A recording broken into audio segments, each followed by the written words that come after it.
Have you ever had one of your kids play with a toy in a way that it was not instructed to be played with according to the box? Or have you seen them play with a toy in several different ways? This video today is going to talk about the 4 different types of play, so we just have a more adult way of looking at how our children play, and so that we can continue to support them in their learning, growing, and development. Hi, I'm Brittany Kelly. I'm a mom of 4. I have an 8-month-old, 3-year-old, 5-year-old, and a 7-year-old. In today's video, I would like to talk about children and how they play. We're going to take a really close look at 4 different types of play. And those 4 types are functional play, constructive play, exploratory play, and dramatic play. All right, let's talk about functional play. Functional play is simply playing for the enjoyment and the experience of playing. It actually helps support the social and emotional development of the child, as well as allows them to explore their world with their senses. So an example of a child participating in functional play would be if your baby were to smile at you or hug a soft toy over and over again, right? That's a social connection, and it's just functional. They're just doing it for the experience. Or maybe you have a 3-year-old who is jumping off of things and just playing around with blocks and just clapping them together to make noise, or making noise for the sake of making noise.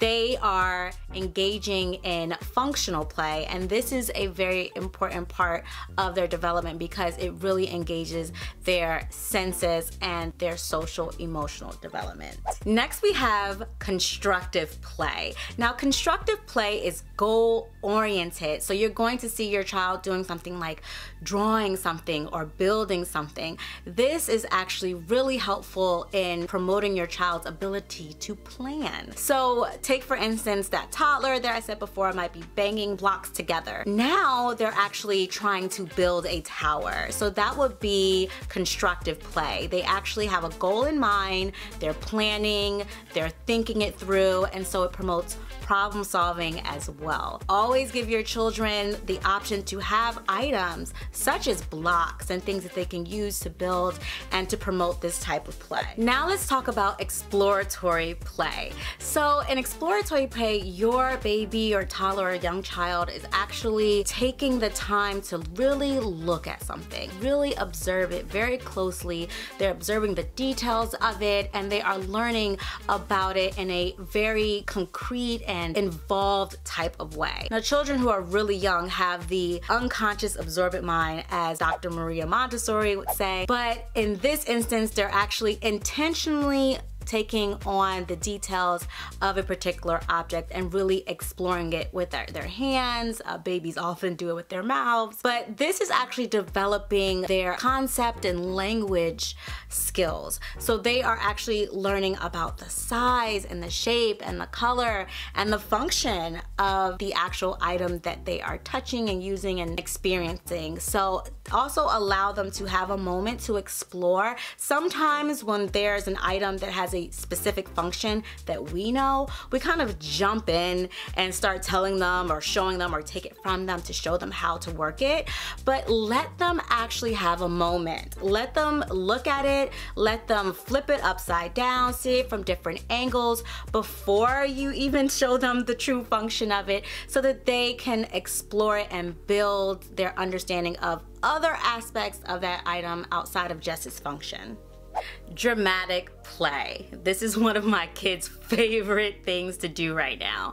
So dramatic play or pretend play is all about using their imagination and being creative. And this is a huge cognitive leap because they are starting to understand the creation of stories and one object representing another. For instance, they might take a cylinder-shaped block and use it as a microphone. So it's representing something that it actually is not. And the child understands that's not what it is, but that is representing something else. So there is a huge jump there in their understanding and development. There has been so much research about pretend play and how important it is for a child to use their imagination and to create environments and to mimic things. They mimic us all day. They are building, they are growing, and this creates so many opportunities for them to be able to be creative, and that is going to be an amazing skill for them to have as they get older, go to school, and become adults.